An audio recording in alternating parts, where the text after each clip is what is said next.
What is good? What is good? What is really, really good, ladies and gentlemen, boys and girls?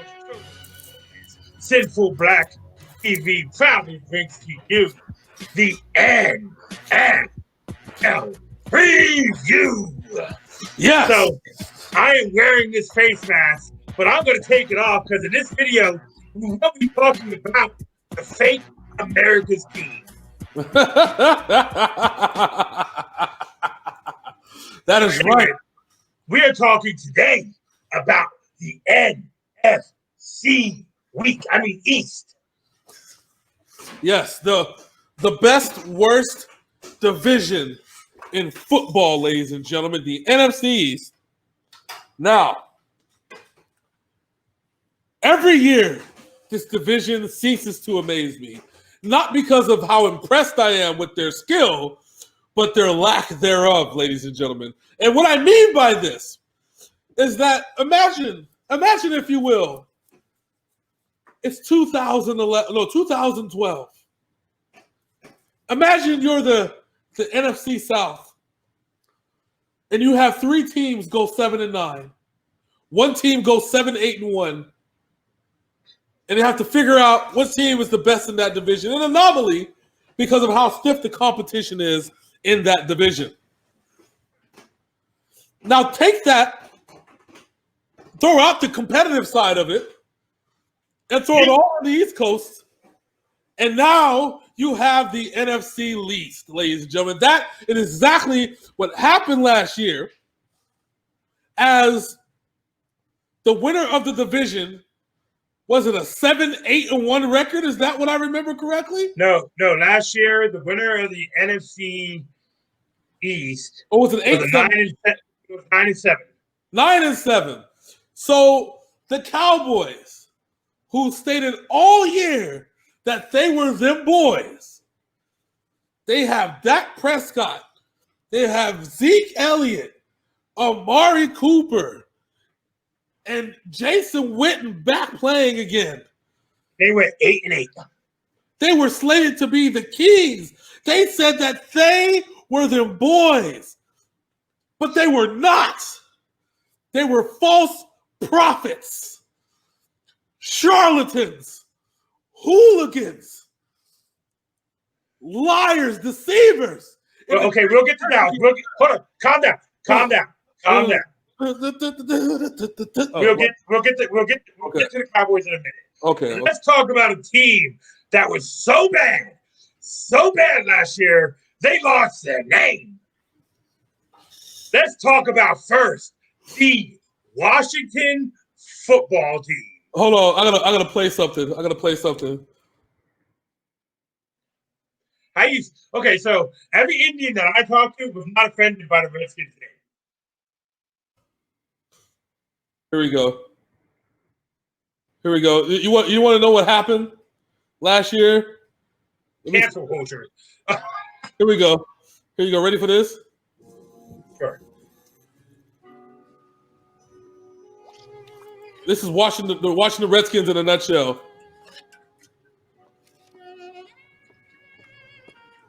Oh no, I lost my pen. You can borrow mine. Thanks. I lost something once. I lost something I couldn't live without. My identity. So as SpongeBob just said, he lost his identity. The Washington football team not only lost their name, But Von Rivera, the picture of health, now has been diagnosed with cancer. Oh, God. And all prayers. But yet, hold on. They have some good news. Alex Smith, who got Joe Theismann 2 years ago, has been cleared for football duties. Oh, man. Yo, so I got a lot. There's a lot. There's a lot to even unpack in this situation. So I saw Alex Smith's leg. Oh, Jesus, man. God bless that man, but listen, if it's me, and I'm a different person, okay? I get that. I get that I'm not like everybody else. You know, I don't have the passion and the wherewithal for football like I did when I played. But if my leg looked like it was barely standing up when it's sitting down, I would have taken my insurance money, said, you know what? I'm good. I'll start a business and I'll start selling cars like John Elway. That would have been me, and I would have been fine with it. Alex Smith is a picture of what it takes when you want to succeed, when you believe in a dream so much that you have to achieve it at any means necessary. But what cost is it when you have to come back to a team that now 2 years ago no longer even has its name? The same name that they were when you were on the team. When Alex Smith was last on the Redskins offensive line was getting depleted, which is the reason why Alex Smith got the leg injury to begin with. Remember, the Redskins were slated to win the NFC East 2 years ago. They were 6-1. They lost 4 offensive linemen and then lost Alex Smith. Now, we've come to this. The NFL has changed since Alex Smith was last in it. Dwayne Haskins is the quarterback right now, but Alex Smith, if you've seen the practice in the training camp, looks like a better option. We've seen the videos. Alex Smith, this is telling. Alex Smith, the leg all wishy-washy and all, looks like a better option at quarterback for the Washington football team than Dwayne Haskins. That is the reality in Washington right now. And now, when you break everything down, we're going to show you the draft picks. We're going to show you the free agents. We're going to show you the schedule. And you're going to say, fuck, shit, and then fuck, just like I did. All right, so let's get right into the draft pick. Well, let me get into the COVID holdouts real quick. Please. The COVID holdouts were Josh Harvey Clemens and Caleb Brantley, both defensive players. Now go ahead and throw up that draft picture real quick. No, I want to. Okay. You don't push the button. I push the button. All right, so their draft picks, there's only 4 pictures here, but their draft picks are Chase Young, Antonio Gibson, Sahadiq Charles, Antonio Gandy Golden, Keith Ishmael, Khalik Hudson, Cameron Curl, and James Smith Williams. Why does our picture not have all the draft picks on there? Shame. It's only got their picks from round 1, 2, and 4. Shame. So the biggest name, obviously, is Chase Young.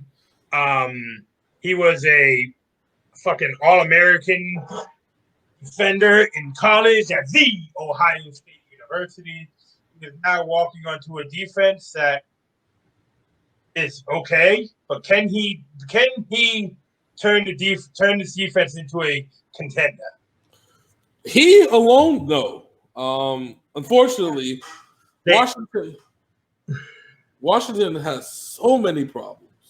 So in the offseason, they added Peyton Barber, Okay. Jonathan Johnson, Paul Adams, David Steinmetz, David Beta, Ryan B., and that's about it. All right, so here's the deal, okay? All love for this Washington football team. I shit on them all the time because really mainly because of their owner. I have love for every single person that's on that roster. And there are actually some players that I wish were on my 49ers team. Of course, now Chase Young being one of them, but, you know. I want Chase Young on the Patriots too, but, you know, that's a pipe dream. Yeah, exactly. And if you're in Washington, it's a meth pipe dream.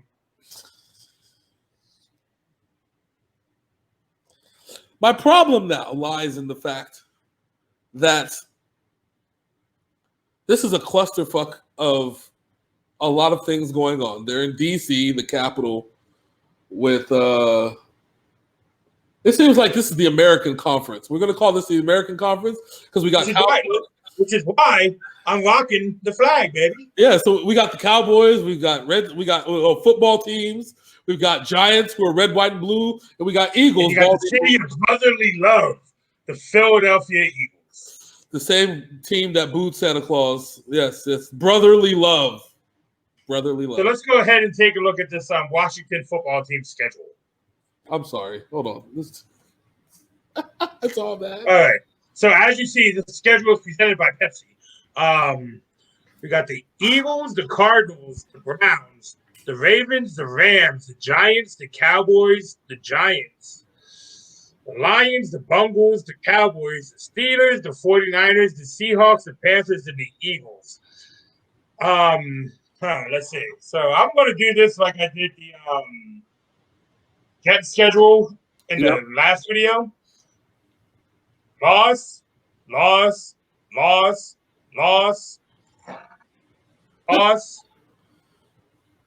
Is yellow home? Yellow is away. Loss. Win. The Lions. Gonna come back to them. Win. Loss. So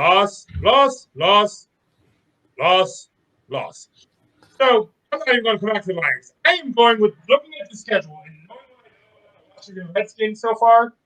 I'm going to give them 2 more wins than I counted. I'm going to give them 4-12. So nice of you. Yeah, I did count 2.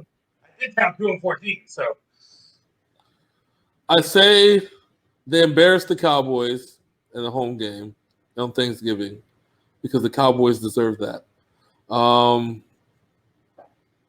We have red is home, so they'll lose to the Eagles, lose to the Cardinals, lose to the Browns, lose to the Ravens, lose to the Rams, beat the Giants at home. No, away. They'll lose. No, sorry, lose to the Giants away. Beat the Cowboys at home because the Cowboys deserve it. So that puts them at that point 1-6. So for anybody who ain't familiar with us, James feels about the Cowboys the way I feel about the Jets. Yeah, pretty much. So then they'll beat the Giants at home. So that puts them at 2-6. Let's see. Lions. No, Lions will beat them. 2-7. They'll beat the Bengals. So 3-7. Lose to the Cowboys, lose to the Steelers, lose to the Niners, lose to the Seahawks, lose to the Panthers, lose to the Eagles. Lose to the Eagles. I say 3-13. 3-13. So you talk about me not being nice. What am I supposed to be nice about? I know. And that's what I'm looking at it like. There's nothing positive comes from looking at the schedule. Oh. The only positive thing that can come is that Alex Smith plays and actually does a decent job and he doesn't get hurt again. True. But I still think they're going to be the laughing stock of this division. 3-13 is about all that. I can't give them no more than 3-13. That's something drastic needs to happen. Like Chase Young needs to turn into Romanowski, Ray Lewis, Terrell Suggs. I'm sorry. That can't happen anymore in this version of the NFL that we play. Well, he's got to do something because this is all bad. He needs to learn how to teleport then, okay? Instant transmission, shh, and he's in the back of the field. When we're telling you that you need to become a Dragon Ball Z Saiyan and use instant transmission in order for you to make an impact on what is a okay defense. Yeah. There's a lot of problems. Yeah. Bringing in Philip Barber as your running back It's bad. that is Listen, all right. So it's bad when Tom Brady don't want you in Tampa Bay. So let's just start there, okay? That because you know that because they said no, we're good. We don't need to resign him. they were in fucking gobbled up LaShawn McCoy. You take broken LaShawn McCoy over Peyton Barber. You already know what the deal is. Don't even at me either, people. Okay, don't at me. Nothing. That's it. Tell me I'm wrong. You're not. I can't tell you you're wrong because you're not in this instance. You know, I mean, Peyton Barber would have got a lot less money than LaShawn McCoy got to stay there. But Peyton Barber didn't do shit in Tampa the whole 4 years he was there. Not a goddamn thing. What the fuck you think he's going to do in Washington? And now Darius Geis is gone. He got cut because he beat the shit out of somebody. Adrian Peterson is going to be the number one running back on this team again. Yeah. Old man Adrian Peterson. This nigga gonna break records, not because he's good, but like Frank Gore, he's timeless. Okay? By the time it's all said and done, Frank Gore and Adrian Peterson will hold all the rushing records because they're playing until they're 50. I think Frank Gore's main goal right now is to play for every team in the NFL, not the Patriots. True. Very true. Very true. All right, so next we are going to move on to another team that I despise, the New York Football Giants. I just don't like New York. If you're from New York, fuck you, okay? He's like, fuck you. Fuck you. Fuck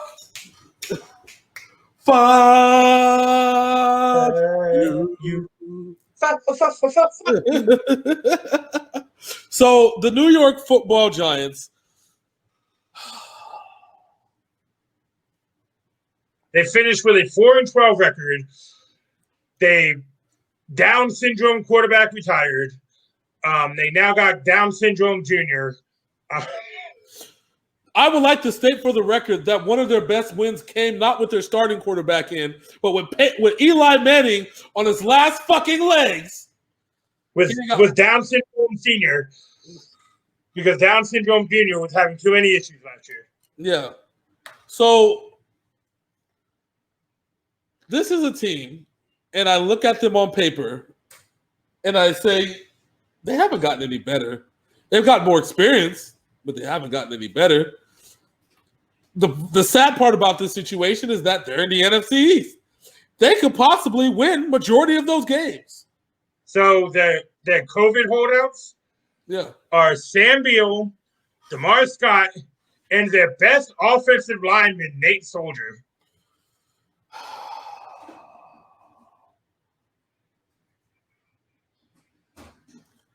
They're fucked. They're fucked. They might. And let me tell you something about this Nate Soldier incident. When he played in New England, his baby was diagnosed and passed away due to cancer. He did not skip that season. True. He played every game that season. But the first opportunity that he could get out of playing for the Giants this season and not be penalized for it, he took that motherfucker and ran. True. But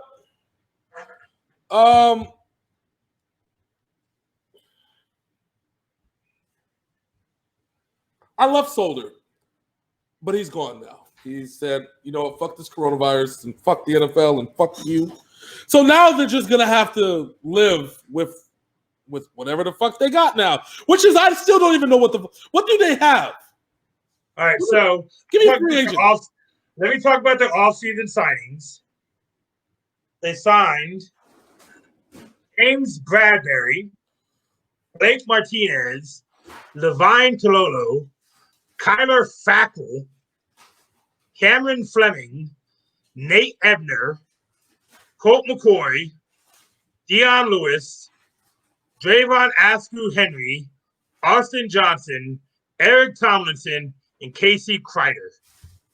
True. Colt McCoy still has a job in the NFL.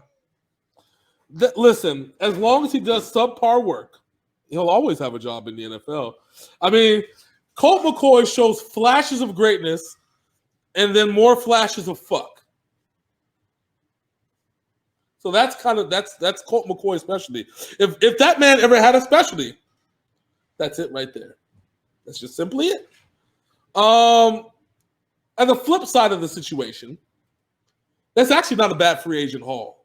No, Deion Lewis is going to compliment Saquon Barkley well. Yeah, that's not bad, and that'll also help in case Saquon Barkley gets hurt, because since Saquon Barkley has a penchant of running people over and over again until he breaks his own self. That's kind of just what it is. And they still got Golden Tate. Yeah, like I said, they're not bad. I don't want to clown them, okay? Like, I don't want to be like they're horrible. The Giants are not horrible. They're just in a tough spot with a tough schedule in a tough division where the only dominant team seems to want to be Philadelphia. And their dominance is 9-7. Yeah. Yes, their dominance. Okay, so yeah. Let's go ahead and take a look at the schedule they got. And one thing I want to say, we got to take a look at the draft picks. Hold on, we can't just. Oh yeah, I forgot about the draft pick. My bad. Okay, so their draft picks consist of Andrew Thomas, Xavier McKinney, Matt Pert, DeMay Holmes, Shane Lemieux, Cam Brown, Carter Coughlin, TJ Brunson, Chris Williamson, and Kai Crowder. That's not a bad little haul. No, the Xavier McKinney in the second round, the safety, was their best player that they drafted. True.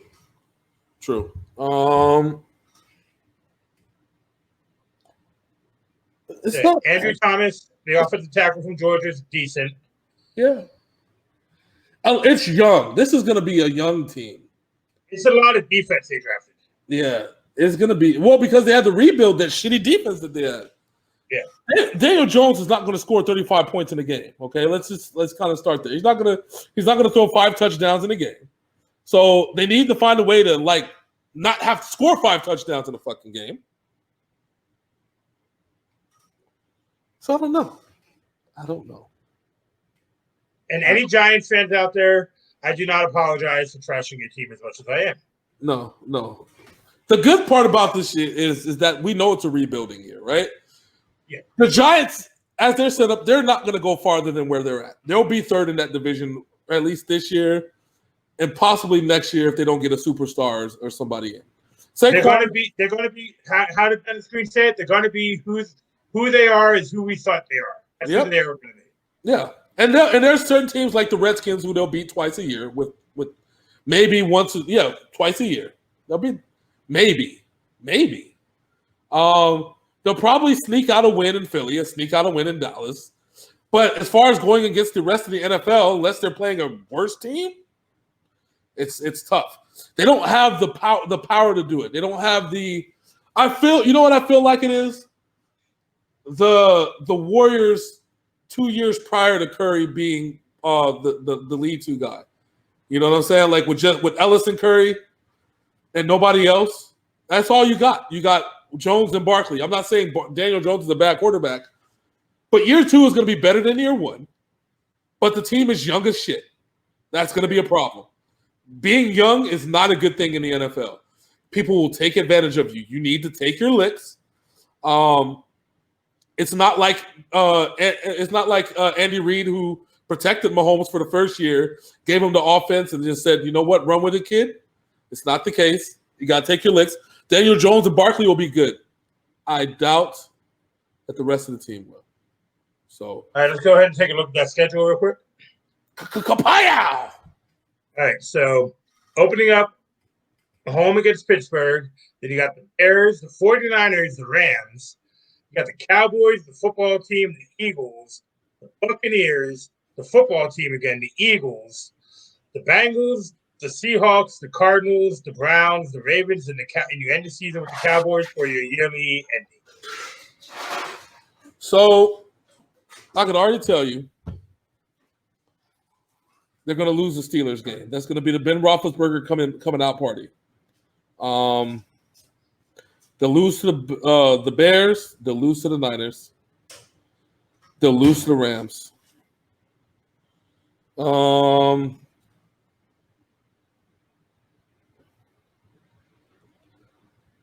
Cowboys they'll lose to. They'll beat they'll get that confidence builder with the Redskins. I think they'll even steal one from the Eagles, lose to the Bucks, and then steal another one away from the Redskins. That makes it 3. 3 and what? 3 and 6. Mm-hmm. They'll lose to the Eagles, steal one from the Bengals.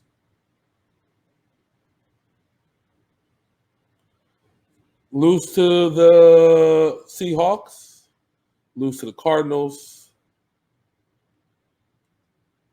lose to the Browns, lose to the Ravens, and then beat the Cowboys at home.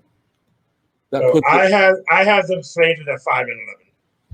I think I just stated. Let me see. Both Giants games, the Cowboys game. Both Giants games, the Cowboys game, the Bengals game. And I'll say they'll get one somewhere else. 5-11, they'll improve. All right. So next up, we are going to be talking about as you can see us again. Oh no! Hold on. You can't see us. You're not allowed to. All right. So next up, we're going to be talking about the faux America's team. There haven't been America's team since the 80s. Most of the people who are Cowboys fans now wasn't even alive the last time the Cowboys won a playoff game, let alone a Super Bowl. But yeah, Cowboys fans always want to be talking about we them boys. We them boys. Oh, we them boys. Oh, listen here, princess. Dak Prescott is not going to take you to a winning season.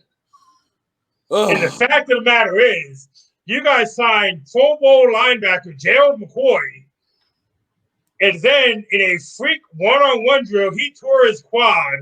Now he's out for the season, and then you cut him.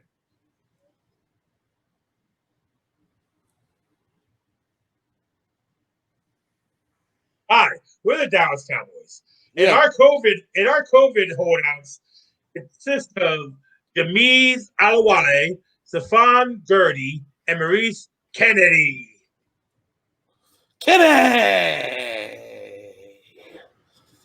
So, Kennedy. I know people are going to get pissed off because we're going to trash the Cowboys. Yeah. The Cowboys fan base is more obnoxious than the Patriots fan base. People who say otherwise are goddamn liars, and they're lying to themselves, and they're probably Cowboy fans in their own right. Yeah, probably, no doubt about that. It was so bad last year. So I'm at the homie's house watching football. We ordered pizza.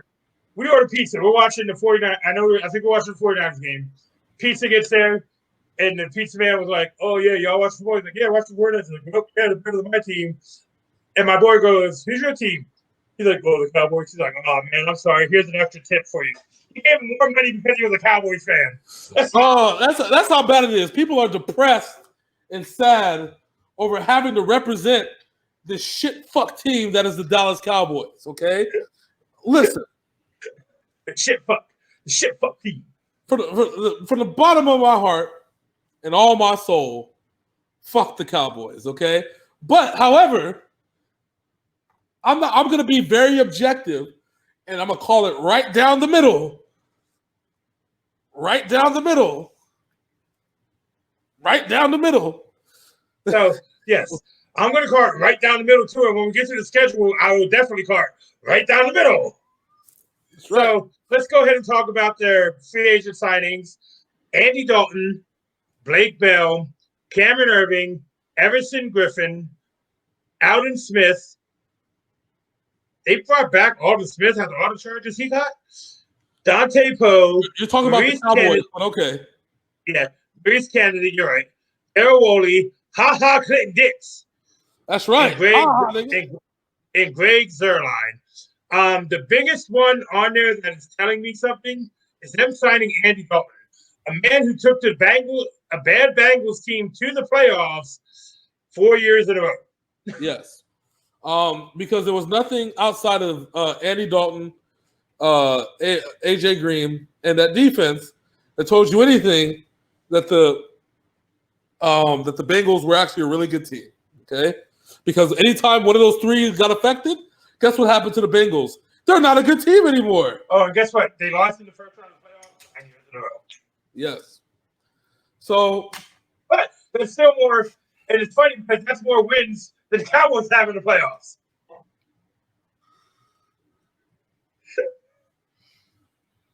wow. You're fired. Anyways.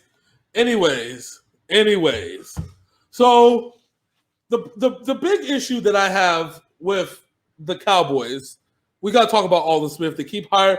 How can you say you fired me? I'm out.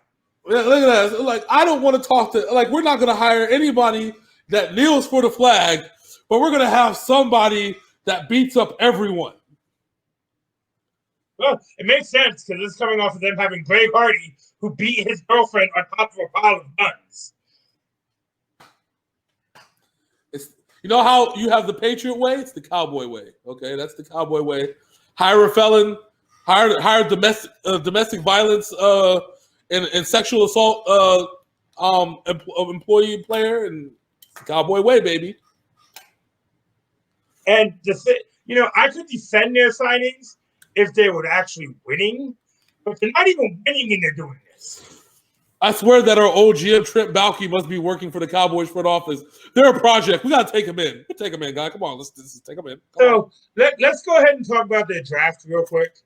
Got the picture? No, yeah, I do. Hold on. Hold on. All right, we got CeeDee Lamb, who is just burning the whole fucking Cowboys defense by himself. Then you got Trayvon Diggs, Neville Gilmore, Reggie Robinson II, Tyler Ayaz, Bradley Anae, and another quarterback from James Madison University, Ben DiNucci. All right, so CeeDee Lamb is the biggest standout in this one, of course, and Trayvon Diggs is the other big one too. If you've seen any of their practice with CeeDee Lamb, Amari Cooper is not going to be their number one this year. No, CeeDee Lamb is an absolute fucking beast monster mode dude. Obviously, I love it. This is what my problem with the Cowboys becomes, that somehow, some way, this talent that they amass in bunches somehow gets screwed over. They paid old boy last year. You know what I'm saying? What was it? Wow, they played Amari Cooper last year. Like, as soon as the season was done, they paid his ass. So I don't think there's any more money for your boy CeeDee Lamb if he just excels this year. I mean, he's on a 4-year deal worth like $30 million or some shit like that, the rookie deal shit. But somehow they seem to ruin talent. And I hate that. I hate that they're the ruiner of talents. Like, not ruin talent where they overuse them or, and abuse them. That's not what I say over that. The fact that the goals for the Cowboys are so high and they barely hit 8-8. That's ruining somebody, okay? When you have to sit at home, when you're a 5-star athlete, you should be in the playoffs. You should be in those drama times, playing in the trenches, playing for a Super Bowl ring, and yet you're always sitting at home 8-8, 8-8, 8-8, 8-8, 8-8, 8-8, 8-8, 8-8, 8-8, 8-8, 8. Oh, my bad. Sorry. That's what the Cowboys are. That's what they do. It's kind of like the Dolphins. The last 8 years, whatever years they had with Tannehill, it's 8-8. That's all they are. So that talent to me has always been wasted, and it's sad. But there is light at the end of the tunnel, Big Sin. There's light because their schedule is a little bit on the light side. It's a little bit. All right, let's see this light schedule. Okay. Oh, that's the thing. Here we go. All right, so you got the Rams, the Falcons, the Seahawks, the Browns, the Giants, the Cardinals, the football team, the Eagles, the Steelers, the Vikings, the football team, the Ravens, the Bengals, the Niners, the Eagles, and the Giants. Now, I said I'm going to cut this one right down the middle, correct? Yes. So right down the middle, I am calling this an 8-8 team. That's literally down the middle. I didn't lie, did I? True. And the sad part about me saying that is that strength of schedule is the second easiest in the NFL. True. It actually says that right there on the picture. I told you. Remember what I said? That this is the second easiest schedule. Like they have an easy way. Like it's kind of like they were handed the keys. But the only reason why the schedule is easy is not because they were scheduled a bunch of easy teams. No, it's because the division is trash. Thank you. So, okay, I'm going to break it down here.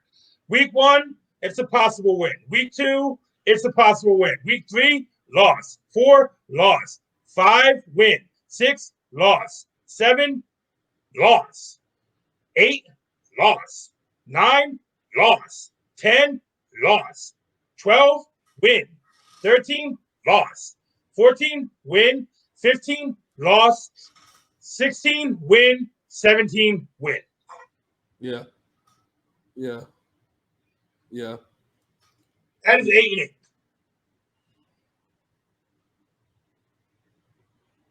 So this is what I'm looking at. So you ready for this one? Yeah. Rams win. Falcons win. Lose at Seattle. Beat the Browns. Beat the Giants. I won't even say beat the Cardinals. Beat the Redskins. It's going to be double tough this year. I know, but I'm going to still call it beat the Cardinals. Beat the Redskins. Beat Philly in Philly because they've always beaten Philly in Philly while Philly has beaten them in Dallas. So we got to give them that one. Okay. Lose to Pittsburgh. Lose to Minnesota. Beat the Redskins. Beat the Ravens. No, lose to the Ravens. Sorry. Lose to the Ravens. Beat the Bengals. Lose to the Niners. Lose to the Eagles. And lose to the Giants 9-7. 9-7? Yeah, 9-7. I'll call it like it is.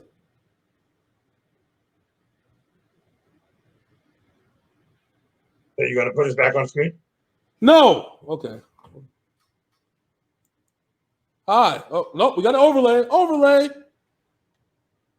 Sorry. So now we get to the cream of the crop of this division. And I use that term very lightly, ladies and gentlemen. So I'm going to do this whole review for this team like this. I'm like, no. So the Philadelphia Football Eagles, as if there's any other Eagles, but the Football Eagles, they're interesting. Carson Wentz was a top 10 quarterback last year in the NFL. And got hurt like the second play in the playoffs. Yep. Josh McCown had to come in, not prepared to win a game, and he tried his damnedest. You see him cry, because that was like the first time he's ever been to the playoffs, okay? And he tried everything that he could to do, but it just wasn't good enough. But that's fine. It's Josh McCown. We got nothing but love for Josh McCown. Always. On this show and forever. The McCown brothers are some amazing people. The Eagles have a lot of talent. Nelson Aguilar is not on the team no more, so no balls will be dropped anymore. He is now in Las Vegas. So, but they did have some pieces. The Eagles still are they still go where Carson Wentz goes. It's kind of where it is. Only had one holdout due to COVID, and now it's Marquise Goodwin. Yeah, who used to be on the Niners, but he has a baby that is. He has a baby that is, I think, immunity compromised. Okay, because it was premature. That's why Marquise Goodwin had to leave halfway through the season and go take care of that shit. But the fact of the matter is that the Eagles have not gotten better, but they haven't gotten worse, which in the NFC East is probably all you can really ask for, right? So, as far as free agents go, they signed Javon Hargrave, Jatavius Brown, Will Parks, Nikel Robery-Coleman, and Casey Tucker. Robery-Coleman, the man who was infamous for tackling a Saints wide receiver and not getting called for it. And so the funny part about that is that I look at this list of free agents and I'm just like, they're filling pieces. They're not really like, yeah, these guys are going to set the world on fire, but they're filling pieces. They're the type of guys say, it's not bad. It is what it is. We're good. We're all right. We're cool. But not really anybody that says I need to have that player. Maybe except for Goodwin, because Goodwin's a burner, but he's not playing. He did the COVID holdout shit, so that sucks. But let's not sugarcoat shit and let's not worry about semantics. Let's get right into the draft picks. No, you have free agents. You did free agents and the COVID holdout. I just did free agents. Yeah, no, I'm saying before I click this, but I want to make sure my mental, sir. Okay, guy, is that cool with you? Make sure you're okay. I'm not worried about your mental. I'm worried about your ear tool. Ear tool? The ear tool. You're so mean. You're so mean to me, sir. That's so mean. All right, well, we're flipping. All right, so they got Jalen Reagor, Jalen Hurts, Devon Taylor, Kevon Wallace, Jack Driscoll, John Hightower, Don Bradley, Quez Watkins, Prince Tiga Wanago, and Casey Todd-Hill. Wanoho. It's Wanoho. So I think Carson Wentz should be watching his back because Jalen Hurts is NFL ready. That's kind of what I wanted to talk about. Let's talk about Jalen Hurts coming in the round 2, and the coach is like, "Oh no, he's not coming in to threaten Carson Wentz's job. I don't know what you're talking about." Yeah, it's just like homeboy Packers drafted ain't there to threaten Aaron Rodgers' job. Yeah, like everything is fine. We have nothing to worry about. Everything is A-okay, right? And so the lie detector determined, especially in Green Bay, that was bullshit. And so I'm thinking the same thing in Philly. So what do you think? Do you think it's bullshit what they're saying? I think Carson Wentz is one more injury away from not having a job anymore. I think Carson Wentz is our next Sam Bradford.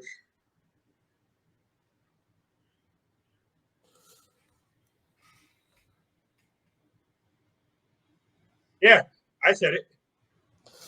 Well, the only difference is he has a ring, and that's because the backup quarterback got it for him. Doesn't Sam Bradford accidentally have something though? Wasn't he on that Eagles team that won the Super Bowl? I thought so. Yeah, he was. Okay, so both him and Bradford have this in common. Nick Foles won them a Super Bowl ring.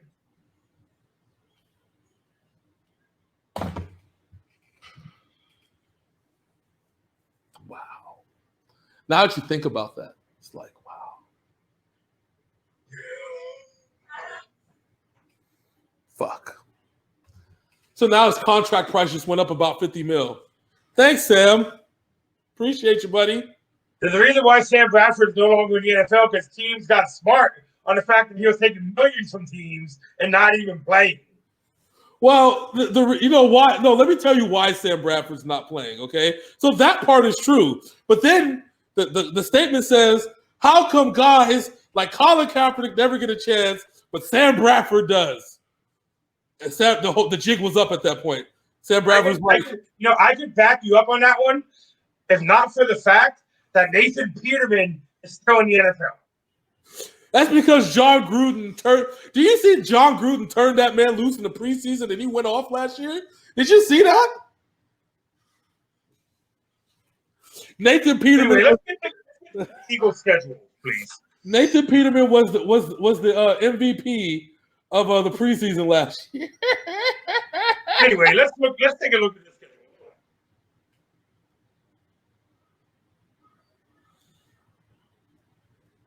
Wow. So you got the football team, the Rams, the Bengals, the Niners, the Steelers, the Ravens, the Giants, Cowboys, Giants, Browns, Seahawks, Packers, Saints, Cardinals, Cowboys, Redskins. Football team. I did that all in one breath.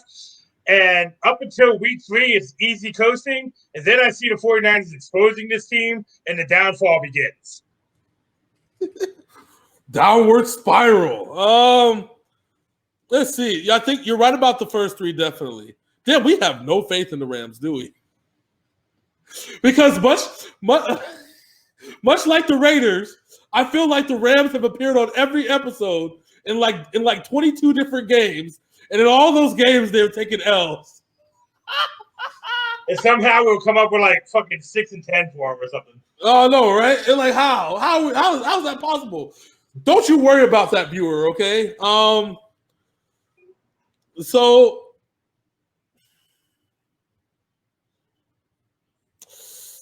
yeah. So I'm gonna be really nice about this one, okay? Like you said, first 3, easy. Niners, Steelers, 2 L's. L against Baltimore. They'll be 3-3. They'll beat the Giants. I think they'll beat the Giants twice. They'll lose to the Cowboys at home because they always do. So 3, 4, 5, 5 and 4. Beat the Browns. Beat the Seahawks. I think they'll lose to. They'll lose to the Browns. They'll beat the Browns, lose to the Seahawks, and surprisingly, they'll beat Green Bay. Lose to New Orleans. Beat Arizona off of probably some fuckery. Lose to the Cowboys. No, beat the Cowboys and then beat the Redskins. That is about 10-6. 10-6? Yeah. I am going with this. Just because I want chaos to ensue at the end of the season. I think them and the Cowboys are equal in the conference record. So they're both going to be 3-3. And they're both going to finish 8-8. And then it's going to go to points scored to see who gets into the playoffs from this division. Yes. So I am picking a tie between the Eagles and the Cowboys to see who wins this division based on points scored. Oh, God. I still think the Eagles will win the division. I don't want the Cowboys winning shit. Fuck them. Anyways, yes, that's right. My bias is kicked in. Fuck this, fuck that, and fuck you. I said I was going to call it right down the middle. I gave them 9-7. That's all you fucking get. I have a question. Yeah. Why the fuck am I still looking at Carson Wentz? He's pointing that way. He's pointing at you. Like, take me down. He's pointing at 9-7. That's what he is. No, sorry. Pointing at 8-8 in mediocrity. They're going 10-6 and winning the division. I'm being nice. Okay, They're going 8-8. They're going 8-8, and the Cowboys are going to beat them by 1 point in points scored, and the Cowboys will win the division. Oh God, if that happens, I'm done. I quit, and it's a wrap, and I'm retiring. But anyway, we are Synful Blaq Entertainment. This has been Synful Blaq TV and Synful Blaq Sports, the Overtime Sports Show special edition of NFL Preview, the NFC East edition, where they are a division of mediocrity. So until next time, make sure you like and subscribe on Facebook, YouTube. Hell, follow us on Twitter because we're probably doing some dumb shit on there. But until then, ladies and gentlemen, that is Mr. America Big Sin. I am Hollywood J. Black. This is the Overtime Sports Show NFL Preview. See you next time. We out this bitch. Deuces.